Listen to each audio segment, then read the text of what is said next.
El médico que salvó mi vida. Terminó siendo mi esposo. Una historia de gratitud, segundas oportunidades y amor. Nunca imaginé que el peor día de mi vida sería también el comienzo de la historia más hermosa que jamás viviría. Hay personas que aparecen cuando todo parece perdido. Personas que llegan sin prometer nada, pero terminan cambiándolo todo. Yo creía que el destino era una simple coincidencia, hasta que un médico luchó por mantenerme con vida cuando yo ya había perdido toda esperanza. Lo que ninguno de los dos imaginaba era que años después dejaríamos de ser paciente y doctor para convertirnos en algo mucho más grande. Esta no es solo una historia de amor, es una historia sobre la gratitud, las segundas oportunidades y cómo una vida salvada puede terminar salvando dos corazones. Mi nombre es Daniel, y esta es la historia del hombre que primero salvó mi vida, y después se convirtió en mi esposo. Tenía 30 años, trabajaba como diseñador gráfico, vivía solo, y llevaba meses sintiendo que mi vida era una rutina interminable. Aquella mañana salí tarde hacia una reunión importante. Llovía intensamente. Recuerdo perfectamente el sonido de los limpiaparabrisas, el tráfico, los autos frenando y luego, un camión perdió el control. No tuve tiempo de reaccionar. Sentí el impacto lentamente dañando después oscuridad. Cuando abrí los ojos por primera vez, todo estaba borroso. Escuchaba voces, alarmas, personas corriendo y un hombre inclinado sobre mí. No te duermas. Mírame. Vas a salir de esta. Su voz era firme, tranquila. Transmitía una seguridad imposible de explicar. Después volví a perder el conocimiento. Desperté 3 días después, conectado a máquinas, costillas fracturadas, pierna inmovilizada, pulmón perforado y múltiples heridas internas. La enfermera sonrió. Tuviste mucha suerte. El doctor Alejandro insistió en operarte inmediatamente. Si hubieran esperado unos minutos más, no terminó la frase. No hacía falta. Había estado a minutos de morir. Conocí al doctor Alejandro al día siguiente. Entró con una carpeta en la mano. Cabello oscuro, barba perfectamente arreglada, unos 40 años. Transmitía calma.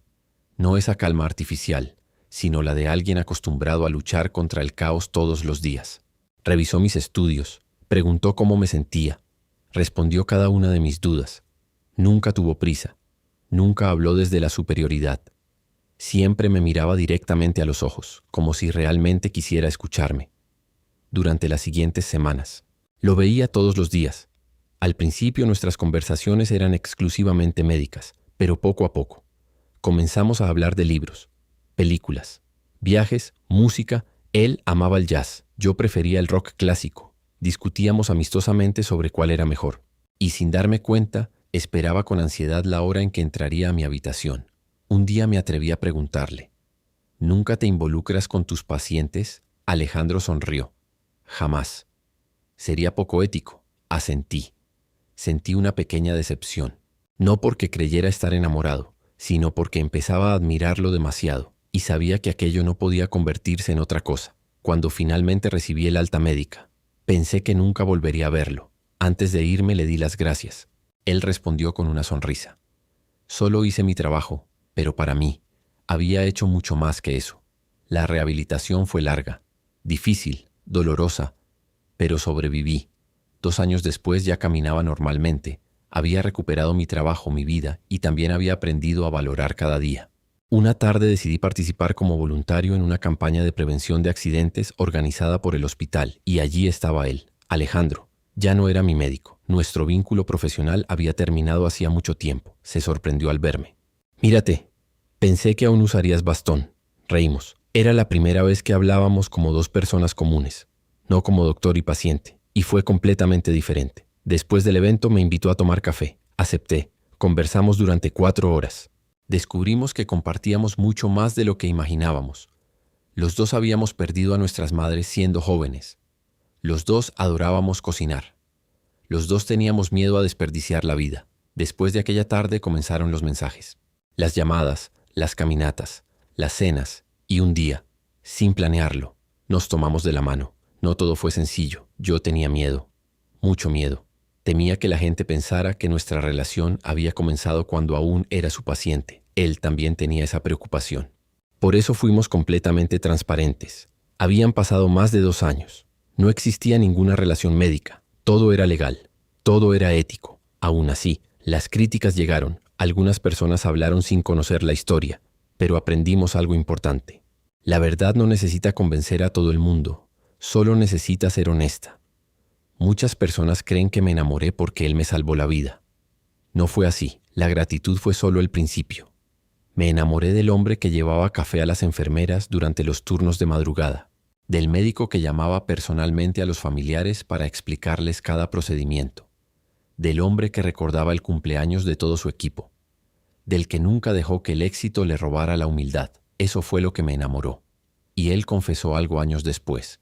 Durante mi recuperación, también admiraba mi forma de enfrentar el dolor, pero nunca hizo nada, porque respetaba profundamente su profesión. Fue solo cuando nuestras vidas volvieron a encontrarse, tiempo después, que ambos se permitieron descubrir qué podían hacer entre nosotros. 5 años después del accidente, volvimos al mismo hospital, no para una consulta, sino para agradecer. Visitamos la sala donde comenzó todo. Las enfermeras seguían recordando mi caso. Nos abrazaron emocionadas. Entonces Alejandro sacó una pequeña caja de su bolsillo. Se arrodilló y dijo: «El día que luché por salvarte no imaginé que terminarías salvando mi vida también. ¿Quieres casarte conmigo?». Lloré antes de responder. Sí, 1000 veces sí. Nos casamos rodeados de familiares, amigos y muchas personas del hospital que habían formado parte de aquella primera batalla por mi vida. Cada aniversario volvemos al mismo lugar. Llevamos flores, saludamos al personal y recordamos que todo pudo terminar aquel día bajo la lluvia. A veces pensamos que los milagros son eventos sobrenaturales, pero los milagros también pueden tener un rostro cansado después de una guardia de 20 horas. Pueden vestir una bata blanca, pueden sostener tu mano cuando todos creen que ya es tarde, y en ocasiones el mismo corazón que lucha por mantenerte con vida. También termina siendo el lugar donde encuentras tu hogar para siempre, porque el amor más fuerte no siempre nace de un flechazo. A veces nace de la compasión, del respeto, de la admiración y del tiempo. Y esa fue la mayor lección que aprendí. El hombre que un día salvó mi vida terminó convirtiéndose en mi esposo.